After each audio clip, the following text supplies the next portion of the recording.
मैंने कॉरपोरेशन में काम किया था, वहीवटी अनुभव था। मुझे ऐसा लगा कि उसने मुझे बहुत हेल्प की है विधानसभा को समझने में। देखिए, मेरे को खुश नसीब समझता हूँ कि मैं ऐसे एरिया से प्रतिनिधित्व कर रहा हूँ जहाँ नरेंद्र भाई मोदी साहब ने इसका प्रतिनिधित्व किया है।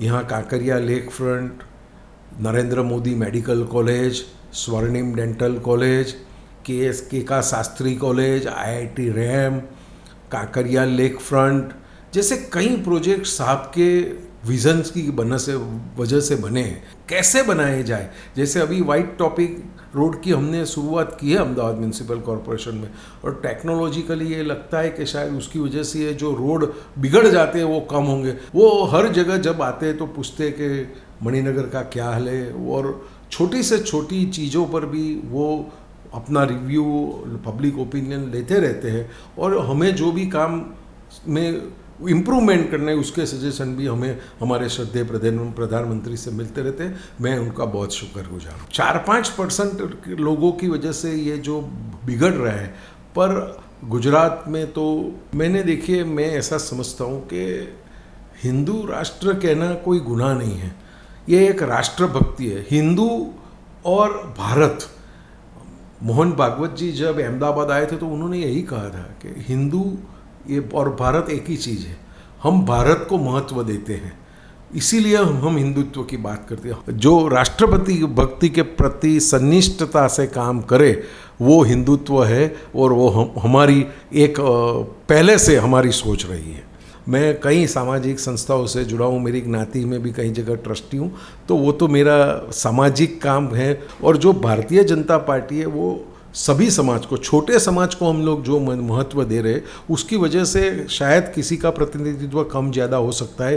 पहले ऐसा कभी नहीं था कि छोटा माली समाज या तो दर्जी समाज या तो नाई समाज, ऐसा कोई प्रतिनिधित्व कोई पार्टी ने दिया हो, वो नहीं हुआ है। पर श्रद्धेय नरेंद्र भाई के आने के बाद छोटे से छोटे समाज को महत्व देके उसको आगे लाया जाए। मुझे शौक़ है लोगों से मिलने का। मैं जब थक जाता हूँ तो मेरे पुराने दोस्तों के साथ जाके बैठता हूँ, चाय पीता हूँ, और पुरानी यादें, और वो मुझे बहुत हेल्प करती है समय मानती। मैंने तो ऐसे भी कोशिश की है कि मैं जब स्टैंडिंग का चेयरमैन था तो मेरे साथ कॉलेज और स्कूल के जो मेरे दोस्त थे उनको भी मैंने मेरे घर पे बुलाया था और साथ में मिले थे।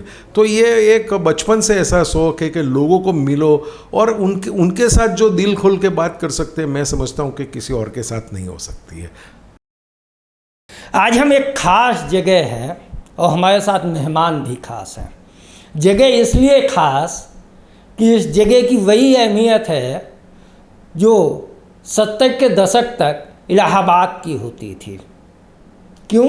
क्योंकि उसका प्रतिनिधित्व प्रधानमंत्री नेहरू के हाथों में था। आज हम जिस जगह पे हैं, कभी उसका प्रतिनिधित्व तात्कालिक मुख्यमंत्री और वर्तमान प्रधानमंत्री नरेंद्र मोदी ने किया था। हाँ, आज हमारे साथ हैं प्रधानमंत्री के विधायक। जी हाँ, हम मणिनगर में हैं और हमारे साथ हैं अमूल भट्ट। अमूल भट्ट से हम बात करेंगे उनके जीवन के विषय में, भाजपा का गढ़ मणिनगर कैसे बना उस विषय में, महानगर पालिका में उनकी भूमिका कैसी थी उस विषय में, और भविष्य की उनकी योजनाओं पे। अमूल भाई जी, सबसे पहला सवाल, आप राजनीति में कैसे आए? आपका पारिवारिक जीवन कैसा था? आपका शैक्षणिक जीवन कैसा था? व्यवसायिक जीवन कैसा था, जो आप हमारे दर्शकों को बताना चाहें? देखिए, मैं स्कूल और कॉलेज काल से अखिल भारतीय विद्यार्थी परिषद का कार्यकर्ता रहा हूँ। 75 में कॉलेज ज्वाइन करने के बाद 81 तक मैंने विद्यार्थी परिषद के हर एक स्तर पर, मंडल स्तर पर, शहर स्तर पर और प्रदेश स्तर के कई ओहदों पर काम किया है। उस वक्त के सभी फुल टाइमर, विजय रूपाणी जी, अंजलि रूपाणी जी, हमारे मधुभाई कुलकर्णी जी, इन सबके साथ मेरा काम करना हुआ है। उस वक्त मणिनगर में राष्ट्रीय स्वयंसेवक संघ की डोर जिनके हाथ में थी, ऐसे श्री कांतिभाई देसाई, हरिप्रसाद अग्रवाल जी, गोवर्धन भाई सामतानी जी, इन लोगों के साथ और उनके लड़कों के साथ हमारी कॉलेज में मिलना हुआ, और उनके माध्यम से मुझे संघ परिवार के जितने भी संस्कार है वो प्राप्त हुए हैं। अमोल भाई, आपने स्टूडेंट लाइफ की बात की। अपन 2000 के बाद देखें तो स्टूडेंट पॉलिटिक्स में वो चार्म नहीं बचा।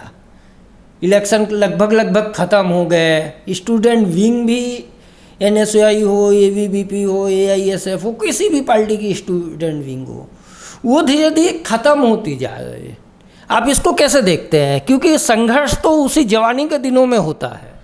देखिए, मैं ऐसा समझता हूँ कि 2000 साल के बाद जिस तरह की स्टूडेंट्स की एक्टिविटी और टेक्नोलॉजी में बहुत फ़र्क आया है। देखिए, पहले हमारे पास कंप्यूटर नहीं थे, हमारे पास मोबाइल नहीं थे, तो स्टूडेंट के लिए फील्ड में जाना, फील्ड में काम करना, व्यक्तिगत संपर्क करना, जो फील्ड की खेल है जैसे कबड्डी हो गई, ये सब में शामिल होना, ये स्वाभाविक प्रक्रिया थी। तो उस वक्त के जो स्टूडेंट्स थे उनका जो अप्रोच पढ़ाई और जीवन के लिए था वो संघर्ष का था। वो लोग फील्ड में जाकर काम करते थे। अभी ज़्यादातर लोग कंप्यूटर पर और ऑफिसों में बैठे काम करते हैं। तो मैं भी आपकी बात से सहमत हूँ कि जो खमीर स्टूडेंट्स में पहले देखा जाता था वो दिन ब दिन कम होता जा रहा है, वो मुझे भी लग रहा है। पहले संघर्ष होते थे, प्रोटेस्ट होते थे, जिंदाबाद मुर्दाबाद, पुलिस आती थी, लाठी मारती थी। आपने कभी लाठी वाठी खाई? देखिए, मैं 81 से 85, 75 में नवनिर्माण में भी मैंने काम किया है। मैं अहमदाबाद की कोई भी ऐसी जेल नहीं जिसमें नहीं गया हूँ आंदोलन के दरमियान। तो लाठियाँ भी कई बार खाई है, जेल भी गए हैं, पर वो राजकीय वजह की होने की वजह से हम 4-5 घंटे में किसी न किसी हमारे पार्टी के या तो परिवार क्षेत्र के लोग आके हमारे जामीन कर लेते थे। तो वो अनुभव भी है। डेमोक्रेसी की सबसे अच्छी बात यही है कि संघर्ष से आदमी निकलता है। वो जेल जाता है, उसको लगता है कि नहीं, मैं जेल गया हूँ, देश के लिए गया हूँ, मुद्दे के लिए गया हूँ। एक नया बदलाव आया सामाजिक जीवन में। राजनीति में अब लोगों को बड़ी जल्दी सब कुछ चाहिए। इसको आप कैसे देखते हैं? देखिए, मैं ऐसा मानता हूँ कि राजनीति के जो शुरुआत के दौर के जो मैं समझता हूँ कि 1995 से लेके 2010 तक वो ऐसा एक काल था कि राजनीति में आने वाले लोग कम थे, कंपटीशन कम थी। 2010 के बाद राजनीति में आने वाले लोगों की संख्या बढ़ी। खास करके भारतीय जनता पार्टी पहले जब भी कोई भी चुनाव में जाती थी, उनको पता था कि उनको डिपॉजिट गंवानी है, पर संघर्ष करके आगे आने के लिए लड़ रहे थे। एक बार सत्ता हासिल होने के बाद ये पूरा उसका अप्रोच बदला है और राजनीति में आने वाले लोगों की संख्या बढ़ने से राजनीति में कंपटीशन भी हो गई है। तो पूरा बदलाव उसी की वजह से देखा जा रहा है, ऐसा मैं समझ रहा हूँ। आप काउंसलर थे अहमदाबाद, आपके लिए अहमदाबाद, ये चेयरमैन थे स्टैंडिंग कमेटी के। अहमदाबाद महानगर पालिका को जब हम देखते हैं, इतना बड़ा बजट, देश की 4 या 5वीं नंबर की हाईएस्ट बजट की म्यूनसिपल कॉर्पोरेशन, पहली बरसात में खबर यही आती है विकास धोवायो, भुआ पड़ेगा। ये क्या है? देखिए, मैं ऐसा समझता हूँ कि ये इसको मैं डिफेंड नहीं कर रहा हूँ, पर सच आपको बता रहा हूँ कि जोग्राफिकल कंडीशन की वजह से जो मैंने बहुत स्टैंडिंग कमेटी के चेयरमैन के बाद डिस्कशंस किए हैं कि जो शेप पहले या तो तालाब थे जहाँ जहाँ अभी रेसिडेंस है, या तो रकाबी के शेप के, वहाँ पानी भरना स्वाभाविक है। और ये हमारे देश में नहीं, दुनिया की कोई भी सिटी में चले जाइए, आप न्यूयॉर्क चले जाइए, वॉशिंगटन चले जाइए, पेरिस चले जाइए, लंदन चले जाइए, वहाँ भी बारिश में जो जोग्राफिकल एरिया नीचे की भाग में बसे हुए हैं, वहाँ ये पानी भरने की समस्या है। जो रोड टूटने की समस्या है वो पानी भरने की समस्या की वजह से ही होती है। दूसरे, ये जो भुए हो रहे उसका मेन कारण मैंने जो अपनी कार्यकाल के दरमियान पढ़ाई की है, जो स्टडी किए, उसके मुताबिक जो हमारी ट्रंक लाइन से ड्रेनेज की वो बहुत पुरानी है। जैसे जैसे लाइनें पुरानी हो जाती है उसमें छोटे छोटे छिद्र होते जाते हैं, उसकी वजह से माइनर लीकेज दिखता नहीं है ऐसा होता है, और उसकी वजह से अंदर से पूरी ज़मीन गीली होते होते हुए एक वक्त ऐसा आता है कि वो ज़मीन ही बैठ जाती है। एक्चुअली उसमें ऊपर वाले रोड का कोई वांक नहीं होता है, अंदर की ज़मीन जो सालों से 20, 25, 30 साल से इतनी बड़ी ट्रंक लाइन की लीकेज की वजह से गिली हुई, उसकी वजह से ये हो रहा है। पर ये एक स्वाभाविक प्रक्रिया है। हाँ, मैं ये समझ रहा हूँ कि इतनी बड़ी सिटी के कंपैरिजन में जो हमारे पास सुविधाएं है उसको बढ़ाने की निश्चित रूप से ज़रूर है। अभी मेरी किसी म्यूनसिपल कमिश्नर से बात हो रही थी, वो अहमदाबाद में सेवा दे चुके थे। उनका कहना था कि अहमदाबाद एक दूसरी तरह का शहर है भौगोलिक तौर से। हम इतनी ज़्यादा एरिया है 5 साल में शामिल करते जाते हैं, उसको कहीं तो लिमिट बनानी पड़ेगी ना। सही, डेफिनेटली मैं भी ये मानता हूँ कि लिमिट बढ़ाते जाए तो हमें भी बम्बई की तरह नई मुंबई और पुरानी मुंबई ऐसे दो भाग, वो उसको भी हमें अहमदाबाद में भी फ्यूचर में हमें ये सोचना पड़ेगा, जिस तरह से अहमदाबाद डेवलप हो रहा है कि अहमदाबाद को भी 2 म्यूनिसिपल कॉरपोरेशन दी जाए, ऐसी व्यवस्था है। और मुझे लगता है कि ये राष्ट्रीय लेवल पे इसकी सोच चल रही होगी और वो एग्जिस्टेंस में आएगा। यदि आप कहते हैं कि अहमदाबाद म्यूनसिपल कॉरपोरेशन को 2 हिस्से में बांटने की बात राष्ट्रीय स्तर पे चल रही होगी, तो निश्चित तौर पे इस पे दम होगा, क्योंकि आप प्रधानमंत्री के विधायक हैं। मणिनगर विधायक के तौर पे कैसा एंजॉय करते हैं? देखिए, स्टैंडिंग कमेटी चेयरमैन में तो बड़ा पावर होता है, केबिन, हूटेक, गाड़ी, पीए, 5,000 करोड़ का बजट। एमएलए में तो ठन गोपाल 50,000। देखिए, मैं ऐसा समझता हूँ कि एमएलए का जो कार्यक्षेत्र है वो बड़ा है। स्टैंडिंग चेयरमैन का कार्यक्षेत्र सिर्फ एडमिनिस्ट्रेटिव मैटर और टेक्निकल मैटर पर रहता है। एमएलए होने के बाद मैंने एक अभ्यास किया है कि यहाँ अलग अलग प्रकार के काम आते हैं। जैसे दिन में 5-7 लोग ऐसे आते हैं जिनको हॉस्पिटल के लिए कुछ मदद होनी चाहिए, 5-7 लोग ऐसे आते हैं कि जो पुलिस के मदद लेने आते हैं, 5-7 लोग ऐसे आते हैं जिनको विधवा सहाय या तो दूसरी सहाय नहीं मिल रही। तो जो वर्क सेटिस्फैक्शन है वो मुझे ऐसा लगता है कि एमएलए में ज़्यादा है। इसलिए मैं ऐसा नहीं कहता हूँ कि स्टैंडिंग चेयरमैन का काम मैंने एंजॉय नहीं किया है, पर एमएलए का काम मैं उससे ज़्यादा एंजॉय कर रहा हूँ, ऐसा मेरा मानना है। विधानसभा का पहला सत्र आपका कैसा था विधायक के तौर पे? आपके सवाल, बहस में हिस्सा, कमेटी की मीटिंग? ये मुझे मेरा पहला सत्र बहुत अच्छा लगा। उसकी भी हमें ट्रेनिंग दी गई थी और मेरे जो पसंदगी के विषय है, शिक्षण है और विज्ञान, उस पर मुझे बोलने की भी तक हुई। और जो नई शिक्षण नीति है 12+3+3+4, उस पर मैंने जो बात कही थी वो आज भी यूट्यूब पर रखी गई है, लोगों ने काफ़ी अप्रिसिएट किया था। तो सत्र बहुत अच्छा था। और बिकॉज़ मैंने कॉरपोरेशन में काम किया था, वहीवटी अनुभव था, मुझे ऐसा लगा कि उसने मुझे बहुत हेल्प की है विधानसभा को समझने में। अच्छा लगता है जब कोई MLA, MP, minister, politician education पे बात करे और एजुकेशन उसका इंटरेस्ट का टॉपिक हो। जब हम गुजरात में देखते हैं 2-2 कमरे में यूनिवर्सिटी चले रही, और ये जो प्राइवेटाइजेशन हुआ, एक तरफ तो कुछ प्राइवेट यूनिवर्सिटी बड़े अच्छे हैं नो डाउट, लेकिन बहुत सारी यूनिवर्सिटी, कॉलेजेस जैसे हैं जो खाली डिग्री प्रोडक्ट बन के रह गए। देखिए, मेरा इसमें ऐसा मानना है कि प्राइवेटाइजेशन इसलिए ज़रूरी और अच्छा है कि आप 20-25 साल पहले की कोई भी उदाहरण दे लीजिए। जब मैंने ओल्ड एसएससी पास की थी और जब इंजीनियरिंग, मेडिकल, फार्मेसी के एडमिशन के लिए बात चलती थी तो गुजरात से कई स्टूडेंट्स को कर्नाटक या तो महाराष्ट्र जाना पड़ता था। वहाँ की इंस्टीट्यूशन अहमदाबाद, बड़ौदा, सूरत जैसे बड़े शहरों में आके कॉम्पिटिटिव एग्ज़ाम लेती थी। पर उस वक्त एग्ज़ाम नाम की थी, डोनेशन की प्रथा बहुत बड़ी थी, माँ बाप को बहुत बड़े राशि खर्च करनी पड़ती थी। और उसके बाद भी ऐसा भी कई हिस्सों में पढ़ा गया था कि कर्नाटक की और महाराष्ट्र की जिस कॉलेज या तो यूनिवर्सिटी में उन्होंने एडमिशन लिया है उसकी मान्यता ही नहीं थी। 2-3 साल के बाद लड़के को और उसके पेरेंट्स को पता चलता था कि हम इनवैलिड यूनिवर्सिटी में पढ़ रहे हैं और उनकी पूरी कैरियर खतरे में आती थी। इससे अच्छा है यूनिवर्सिटी छोटी है, जगह छोटी है, पर अगर वो कोई भी इंस्टीट्यूशन से मान्यता प्राप्त है तो वो पढ़ाई मैं समझता हूँ कि ज़रूरी है और बेटर है। लेकिन सर फैकल्टी नहीं है, आप भी जानते हो।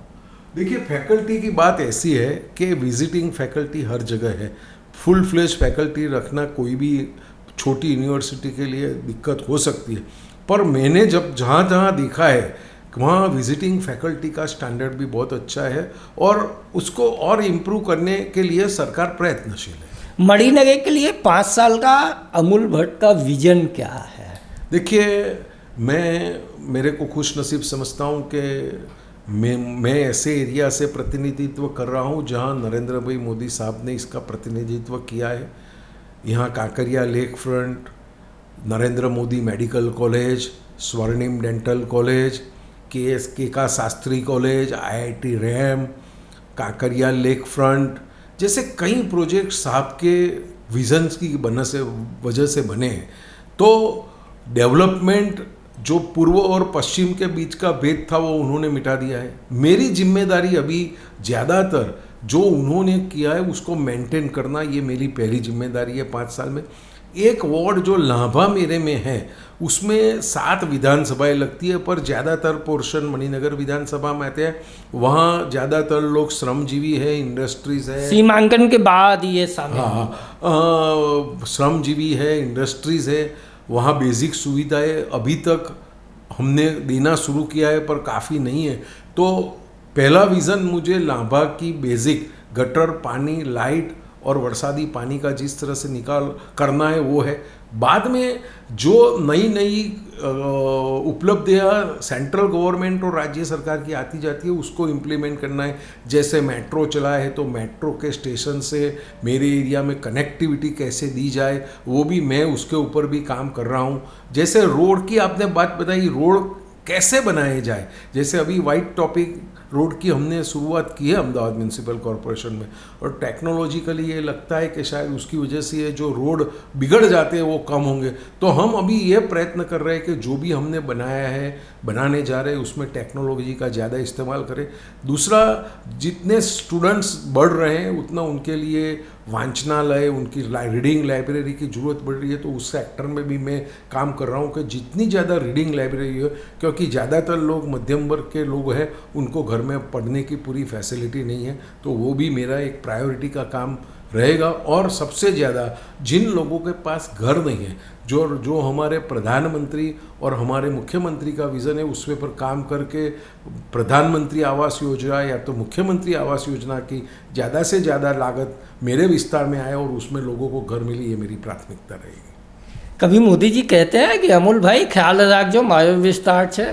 हाँ साहब, जब इलेक्शन के टाइम कैंपेन के में आए थे तो उन्होंने वो हर जगह जब आते हैं तो पूछते कि मणिनगर का क्या हाल है, और छोटी से छोटी चीज़ों पर भी वो अपना रिव्यू, पब्लिक ओपिनियन लेते रहते हैं। और हमें जो भी काम में इम्प्रूवमेंट करना है उसके सजेशन भी हमें हमारे श्रद्धेय प्रधानमंत्री से मिलते रहते हैं। मैं उनका बहुत शुक्रगुजार हूँ। कोविड के टाइम भी पीएम ने बहुत सारे सीनियर सिटीजन को मणिनगर में फ़ोन किया था, उनका हालचाल पूछा था। जी, उन्होंने कई सीनियर सिटीजन को फ़ोन किया। वो लगातार गुजरात के मुख्यमंत्री, अहमदाबाद म्यूनिसिपल कॉरपोरेशन के मेयर, कमिश्नर, हमारे सचिव सबके साथ संपर्क में थे और किस तरह से लोगों को हम हेल्प कर सके उनका उन्होंने बहुत ख्याल रखा है। और एकमात्र अहमदाबाद म्यूनिसिपल कॉरपोरेशन में गर्व से कह सकता हूँ, उस टाइम मैं चेयरमैन था, कि प्राइवेट हॉस्पिटल्स में भी 50% खर्च बेयर करके लोगों को अगर अच्छी से अच्छी साल केडिला जैसी हॉस्पिटलों में भी जो काम कोरोना में सारवार का दिया गया वो हमारे प्रधानमंत्री नरेंद्र भाई का ही विज़न था। हाटकेश्वर ब्रिज में मिस्टेक किसका था? एक पूरा पुल बन गया, उद्घाटन होने की तैयारी हो गई, बाद में पता चला कि ये चलने लायक ही नहीं बना। देखिए, मैं ऐसा समझता हूँ कि जो हाटकेश्वर ब्रिज की टेक्निकलिटी है उसमें रिपोर्ट्स आ गए और उसके मुताबिक उसके जो 2 स्लैब है उसमें कुछ दिक्कतें पाई गई और डेफिनेटली ये प्रोजेक्ट मॉनिटरिंग कमेटी और उस वक्त के जो भी इंजीनियर इसके पीछे थे और जो एजेंसी है उसकी जिम्मेदारी है और उनको ये जिम्मेदारी अपने सिर पे लेके इसको रेक्टिफाई करना जरूरी है। उस पर FIR भी हुई, म्यूनसिपल कॉर्पोरेशन ने FIR किया है, लेकिन अभी तक अरेस्ट नहीं हुए हैं। नहीं, अभी वो लोगों ने सरकार इतनी अच्छी योजनाएं बन, कभी आपको ऐसा नहीं लगता कि प्राइम मिनिस्टर इतनी मेहनत करते हैं, सरकार इतनी मेहनत करती है, आप लोग इतनी मेहनत करते हैं और फिर ब्यूरोक्रेट्स और कॉन्ट्रैक्टर मिल के खेल कर जाते हैं, उसका खामियाजा आपको सुनना पड़ता है, जवाब आपको देना होता है। देखिए, मैं ऐसा समझता हूँ कि ब्यूरोक्रेट्स में भी 2 प्रकार के लोग हैं। कई लोग ऐसे जो बहुत ईमानदारी से काम करें, 4-5% लोगों की वजह से ये जो बिगड़ रहा है। पर गुजरात में तो हम प्रयत्नशील हैं, हमारी सरकार प्रयत्नशील है और हमारे मुख्यमंत्री और हमारे गृह मंत्री जिस तरीके से काम कर रहे हैं, मुझे पूरी उम्मीद है कि हम करप्शन के सामने की लड़ाई में जीतने में काफ़ी आगे हैं। बिल्कुल, आप संघ परिवार से हैं जी। आजकल हिंदू राष्ट्र की खूब बात चल रही, बाबा बागेश्वर धाम की बात चल रही, उन्होंने आके ऐलान भी किया। वो मिशन कहाँ तक है? और नई पार्लियामेंट में अखंड भारत का मैप लगा हुआ है। नेपाल ने उस पर आपत्ति ली, पाकिस्तान ने उस पर आपत्ति ली। इन सब चीज़ों को आप एक संघ परिवार के स्वयं सेवक के तौर पे कैसे देखते हैं? MLA MP तो बनता रहता है। देखिए, मैं ऐसा समझता हूँ कि हिंदू राष्ट्र कहना कोई गुनाह नहीं है, ये एक राष्ट्रभक्ति है। हिंदू और भारत, मोहन भागवत जी जब अहमदाबाद आए थे तो उन्होंने यही कहा था कि हिंदू ये और भारत एक ही चीज़ है, हम भारत को महत्व देते हैं, इसीलिए हम हिंदुत्व की बात करते हैं। हमारा राष्ट्र, वो कोई भी ज्ञाति जाति धर्म का लोग हो सकता है, अगर वो भारत को मानने के लिए तैयार है तो हम उनके साथ हैं। भारत की अखंडता, भारत का राष्ट्रभौमत्व, जो कोई भी सिटीज़न है या तो जो कोई यहाँ रह गए, अगर वो स्वीकार करके चलता है तो मैं समझता हूँ संघ परिवार या तो भारतीय जनता पार्टी को कोई दिक्कत नहीं। पर जो लोग भारत में रहने के बाद भी भारत को, हिंदुस्तान को अपना राष्ट्र समझने के लिए तैयार नहीं है, उसके सामने हिंदुत्व आगे करना ही पड़े, ऐसी परिस्थितियाँ खड़ी हो रही हैं। हिंदुत्व के कई शब्द हैं, hard Hindutva, soft Hindutva, middle way Hindutva, leftist Hindutva, rightist Hindutva, इनमें है क्या? मैं यही समझता हूँ कि हिंदुत्व की डेफिनेशन मुझे जो संघ में सिखाई गई है, जो राष्ट्रभक्ति के प्रति, जो राष्ट्रपति भक्ति के प्रति सन्निष्ठता से काम करे, वो हिंदुत्व है और वो हमारी एक पहले से हमारी सोच रही है। संघ में पढ़ने लिखने का बड़ा मौका मिलता है, बहुत सारी किताबें संघ के पब्लिकेशंस आते हैं, अभी पढ़ने लिखने का टाइम मिल जाता है अमूल भाई?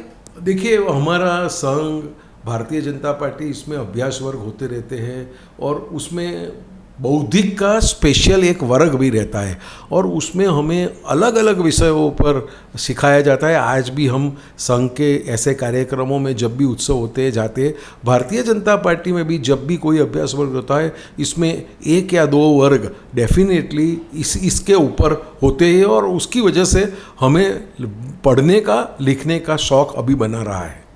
अमूल भाई, पॉलिटिशियन नहीं होते तो क्या होते? देखिए, मैं पॉलिटिशियन नहीं होता तो मैं अभी बिजनेस कर रहा हूँ और सामाजिक काम कर रहा हूँ।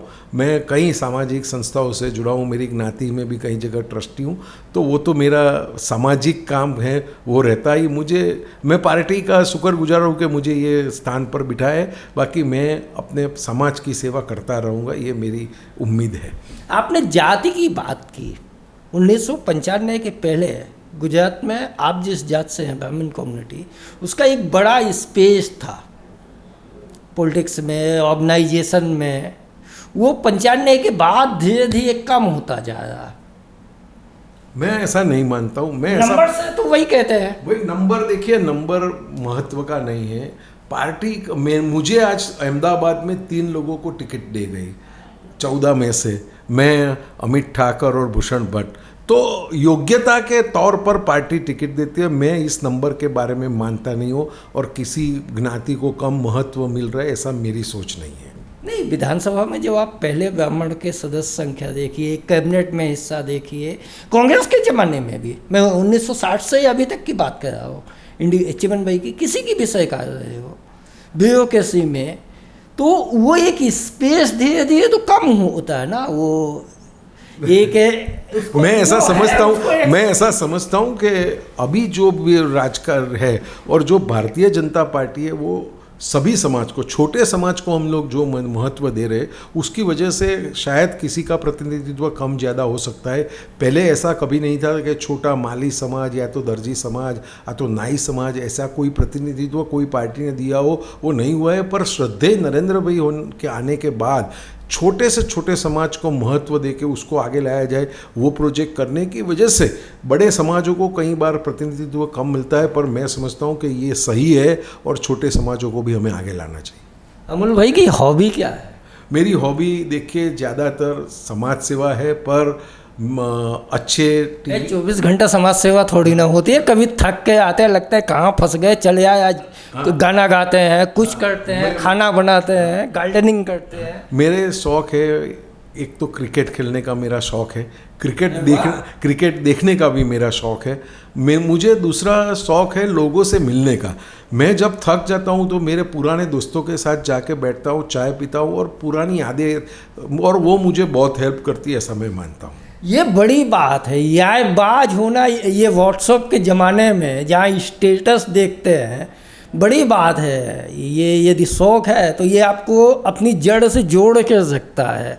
वो एमएलए का प्रोटोकॉल, मिनिस्टर का प्रोटोकॉल पीछे छूट जाता है, तू तय वाली बात आ जाती है। देखिए, मैं तो ऐसा हूँ कि मैंने तो ऐसे भी कोशिश की है कि मैं जब स्टैंडिंग का चेयरमैन था तो मेरे साथ कॉलेज और स्कूल के जो मेरे दोस्त थे उनको भी मैंने मेरे घर पे बुलाया था और साथ में मिले थे। तो ये एक बचपन से ऐसा शौक़ है कि लोगों को मिलो और उनके साथ जो दिल खोल के बात कर सकते हैं, मैं समझता हूँ कि किसी और के साथ नहीं हो सकती है। अगली कैबिनेट सफल की बात चले आइए, अमूल भाई कहाँ देखते हैं? संघ वाले तो कुछ देखते तो है ही नहीं। देखिए, मैं ऐसा समझता हूँ कि हमारी पार्टी का जो शीर्षस्थ नेतृत्व है वो सही तरीके से सब चीज़ों को एनालिसिस कर रहा है और जिस व्यक्ति की जहाँ ज़रूरत है वहाँ सही तरीके से उसका उपयोग होगा, वो मुझे विश्वास है। आपने एनजीएन से बात की, बेबाकी से बात की, ईमानदारी से बात की और आपकी यादबाजी कायम है। इसी शुभकामना के साथ अमूल भाई, धन्यवाद। आपका खूब खूब आभार। और मैं उम्मीद करता हूं कि भविष्य में भी जब भी हमें मिलना होगा, हम हमारे विस्तार के बारे में, हमारे शहर के बारे में और हमारे राष्ट्र के बारे में ज़्यादा चर्चाएं करेंगे। Thank you. तो आपने देखा अमूल भाई की बेबाकी, अमूल भाई का खुलापन। एनजीएन न्यूज़ आपको नए नए मेहमानों से मिलाता रहेगा और एक सबसे ख़ास बात कि यादबाजी आपके भी हो सके ना तो कायम रखिएगा, अमूल भाई की तरह खुश रहेंगे।